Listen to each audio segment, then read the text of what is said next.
Welcome back to Lambretta-Lutz and with the next part of the Chimera build tutorial. So, you saw that the engine is now completely de-assembled, and now I want to show you which part we can separate it to use further and which one we don't need any longer. So on this side you see the whole kit, the ignition system, the barrel, the crankshaft. Parts from this we will use, so we will not use any longer this bolt. This we will use. We will here got a stronger one. This one we will use as well, but this we will replace as well.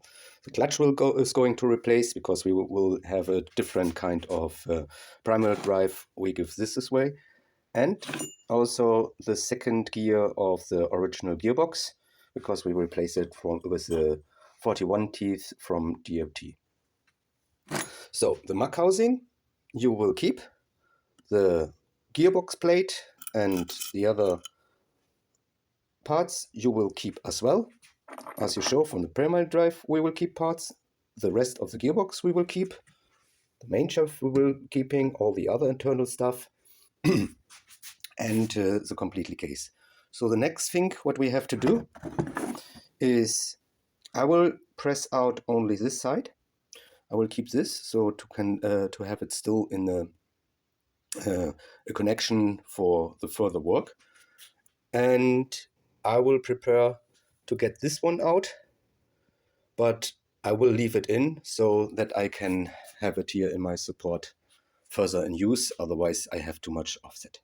So, okay, that's so far. I will start with the further work.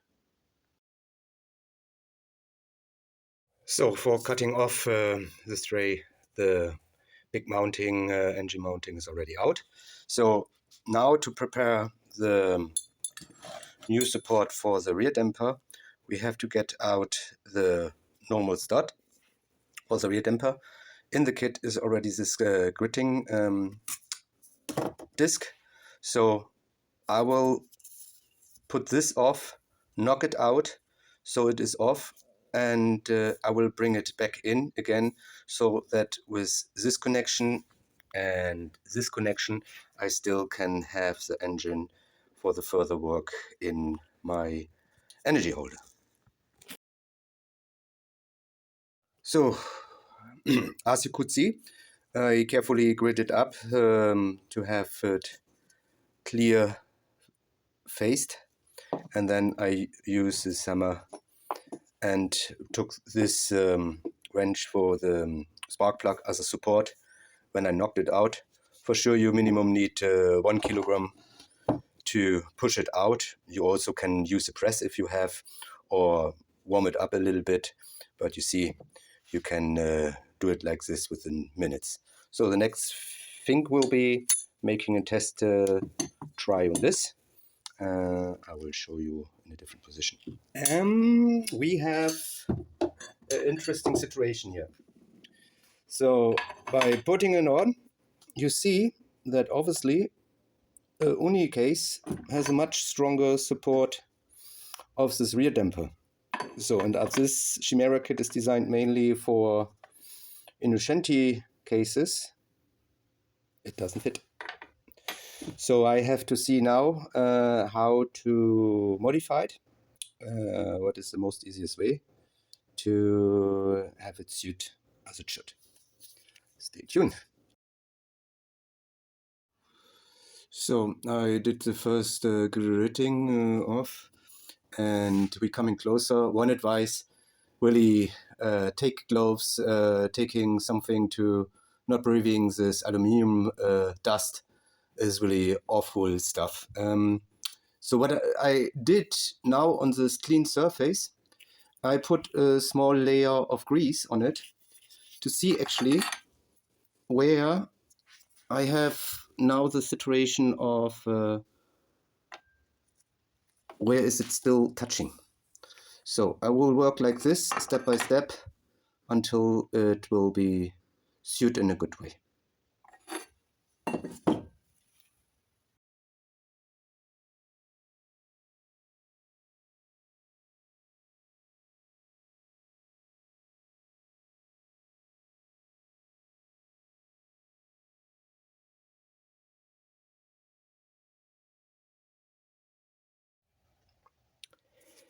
After a few more moments and we actually have it fitting.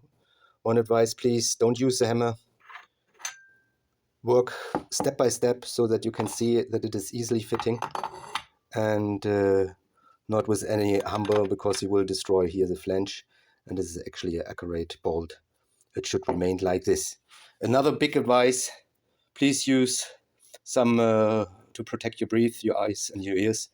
This aluminium dust is really awful stuff, and for sure for the other work, and especially for gridding off the barrels, I will see if I will do it outside. So a good advice is, if you don't want to have all the stuff in your workshop flying around, then please use protection and do it outside.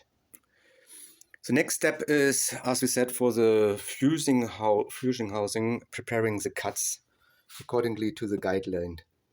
And I put here small block innocenti cases as well, because I want to show you some specifica. So the first thing that you have to consider is the cuts. So accordingly to the manual, you have to cut one straight from the top in this direction. You have to make a cut also in this direction.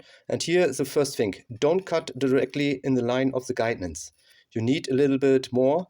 At least I recommend 4 to 5 millimeters, because in the end you have to grid it down with the angle, and that means from this line to the back line you have 3 millimeters more. So be aware, don't cut directly in this line, keep a little bit away from this. And then you either have to cut away 10 centimeters of here, but on this uni, and I don't know how you see this thing here, I decided and I asked the client, we will cut it up completely. Otherwise it will be in a way with a back wheel, rear wheel maggot. You can bend it away, but it has no use at all with the offset, so better to cut it away. Another specific thing, if you see here the guidance that is later necessary for the holes for the connection. So here will be the connection, as well as here on the bottom.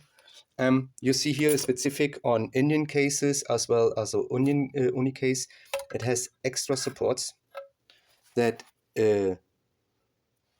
innocenti housing doesn't have. So, and then exactly in this position, the fusing housing has the support.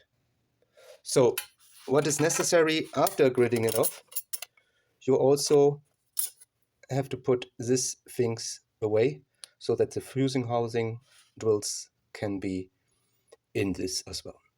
So I'm preparing now everything for the cuts, and accordingly to this guideline.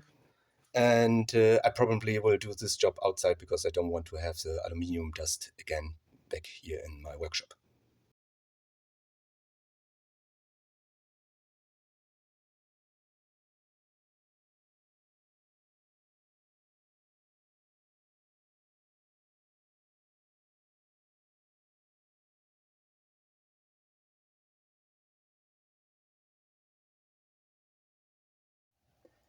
The necessary and never go back step of cutting the engine is done. So, and as you can see, I keep a little bit away in this area from the guidance. I leave this currently on, even we want to remove it completely, so that I have the chance to use it as a guidance for the accurate position. And we still have to perform the grid off of this pose strengthened material that is specific on a Indian housing, so that here then the fusion housing can have this connection. Probably that is also the reason why many people concern not doing it with the innocenti case. What I probably can understand, but also I would say there are enough options of aftermarket cases to perform this. So I will step by step, we're coming closer. So I, as you could see, grid down now the extra support. I still didn't smooth it in this direction, because now I want to have a first test try to put the fusing housing here and seeing if already the surfaces are contacting. Later on in the kit you will find 0.5 millimeter gasket, and that normally is used as well to have the clearance, the side-by-side clearance on the web from the crankshaft. So let's see if it will fit, and let's see. So the first time it sits on. Okay, not so bad, but no, it's not completely clear. So we have to get it more down and see step by step until the surfaces are touching. A helpful tip to find where you have to get down more, it's maybe using a kit or something like this that you have still around, and then seeing where the surfaces are touching first. So that probably will give you a better indication where to do, and it gives also you a good indication where the hole will sit. So therefore it is a double improvement of where to put more material away and where not. Maybe helpful. I'm still in process of getting it away, and now I'm working with a feeling guide. So you can see, even it looks you are completely close, here I still have space, and here it is already touching. So, and it's really necessary to work here very accurate and make 100% sure that the whole surface is touching, and you're not bringing then any force here, because in fact, the alignment of the crankshaft can be affected if you are making not a proper job here. Yeah. So take care, take your time, make it with patience, and do a proper job on this. You can see now how close the thing is. So, and maybe a good thing is just to take a graphite pen and go along this line so that you are surely know where actually are the areas that you should work on. It makes you easier to be concentrated. It took a little bit longer, but if you're now satisfied with the result that your fusing housing is fitting and straight to the surface, it is time to drill the holes. And for that, use a guide, screw it down, maybe put the fusion ring into it so that you can see it is really proper centralized, and starting with the small holes here that are here, to then drill them further to 8.5 millimeters and 6.5 millimeters, so that you have the chance to fix the fusing housing in the first place and to make another check.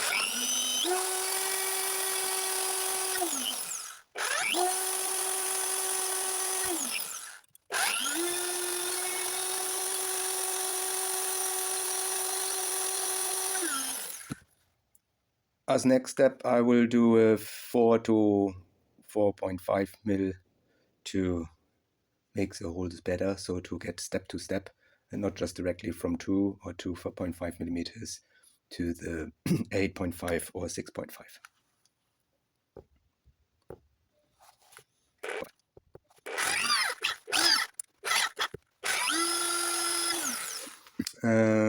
This angle is about 30 degrees. So when you drill the hole, try to have a good and straight line with 30 degrees as well, and keep it like this.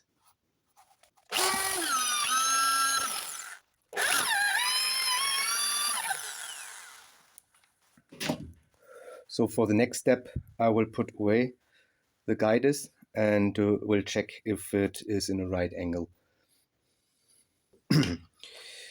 With the next step, I would correct the position a little bit in this direction, and here it's very difficult to see because this 30 degrees angle, but it looks okay if you look in this range, so you can can go a little bit more in this direction, in this direction, and I will have a correct angle. So I saw that after the 4.5 millimeters going directly without guidance into the sole, it slipped really away.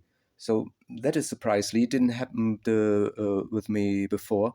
So I put on the guidance, and I now decided to go step by step, and especially here in very small steps. So I will more and try to correct correctly.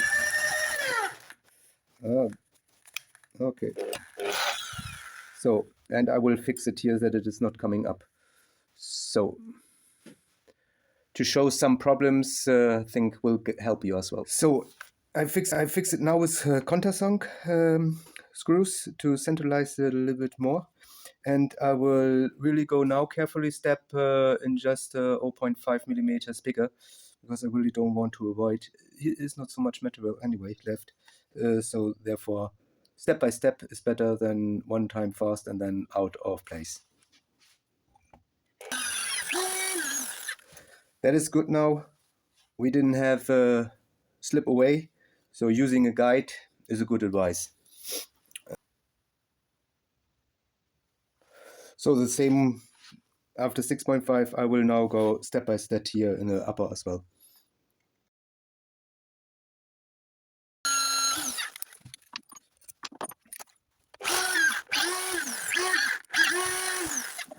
And the final step.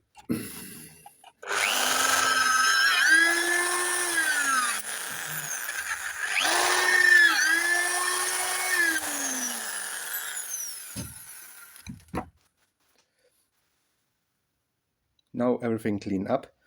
And so the next step that is not described in the manual, I will show you now. So you have to put out all the bolts from the mech housing. You put in your fusing housing that is now a few degrees movable, and either with a plate or with this, you're checking if your surface is parallel to each other. And I can tell you already here, you see already this surface is lower than this one. Why is it so? I believe that here for the production and to keep tolerances, this has a higher surface than every original case, and it would be worse if the fusing housing would be lower. So it is always, if you are lucky, just a little bit higher or equal. In this case, I assume it will be approximately 0.2 of a millimeter higher. So you have now two ways. Either you consider to take here always a 0.2 millimeter higher gasket, or you're doing the way to grid down and bring it equal. But the first thing that you have to consider, regardless of this, is that everything is inline. So as you drill it, even with a guide, there's always some tolerance with your drills that you have here a small movement, and that you should be ensured. For this, I will press in here one of the energy mounting. I bring it in line with the engine mounting beam. As well, I control the distance of both sides that are equal, and then I was just starting to fix the free screws. And if I see that they are not lining up, then I correct them a little bit. So I think, yes, it's not described in the manual, and it will maybe take you 1 hour more, but the final step is actually all the other things like putting the barrels on it, having a straight line in a motor engine mounting is depending on that. So for that, my advice is take your time. It's an important step, and it's so not really described in a manual.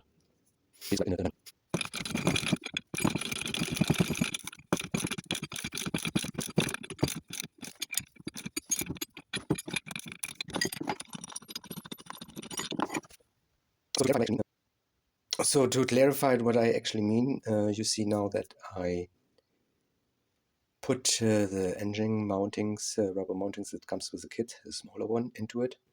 With that, the GP, long energy beam, should be fitting, and to have it more in a straight line. I left out the screws now, but I put two of these long extension screws for fixing the fusing housing later, and as I put them in with hand to have them a little bit in position. I didn't screw it fixed to show you extreme, so that is not supposed to be. But here with the light you can see there is a clear gap down, and here on the bottom there is no gap. So therefore take your time and adjust both housings in a correct way, that either the distance on both sides compared to the fusing housing is equal, and so that you can be ensured that everything is in line. So the gasket facet is in line, and with that you can be sure that the beam and engine mounting is in line as well. That maybe will cause some corrections of your drills, yes, but it's better to take the time now, and I will now double check it and will show you the end result. To demonstrate how I would go in such a situation and to straighten up the surfaces, I usually just tied one screw, but still in a way that I'm not making it with completely fixed. Then I'm checking what for situation I have. So in this situation is obviously there is a huger gap than on the top. So I just take a rubber hammer and give them a little push to see if then the situation gets better. And here you can see now the gap is much smaller and is almost equal. So now even on the top is a little bit more. So or is equal. So that means we have found now a position that is where the surface is in line, but gives us an indication. And now I screw it more fixed, that we have different heights of surfaces. Here you can see there's still a gap. I will tie up the screws now, and I will take a glass plate so that we can make a measurement with filler guides, and then you will see it directly. Here I like now to demonstrate how you can check how equal the surfaces is and how are the differences. So fortunately, the first thing I could do, I could fix screws here, and surfaces have been equal on the bottom and on the top. So therefore the drills have been quite accurate. So now I will touch the surface here on the high one, and with a feeling guide I can see already, okay, so we have here 15ths of a distance. So that you have to consider either of getting a thicker gasket on this side, or taking your time using this plate with some sandpaper and bring it equal. As it is a client engine, I will ask what he would prefer, because it takes some time. So it should be accurate, but take your time. I mean, these are two important steps. All the other steps will just be plug and play, more or less. So surfaces, connection, that is important step where you have to take care of. So probably I will sandpaper it down and make it equal, and then you can even see with the water test that the surfaces is equal. So as this is quite a lot stuff already for this part, I will leave it for this. And the next step will be making the surfaces equal, bringing the other studs in, making a dry build, and then with the next time I will show you already a dry build and how the crankshaft is connected as a system in a dry build without bearings, so that you can have a feeling how actually the coupling principle from the Chimera kit is working. So thank you for watching. Please comment. Also write down what maybe is interesting for you to see, and asking questions. So I will really looking forward to answer them. And subscribe to follow up the next steps. Thank you for watching, and leave a like as well. Thank you.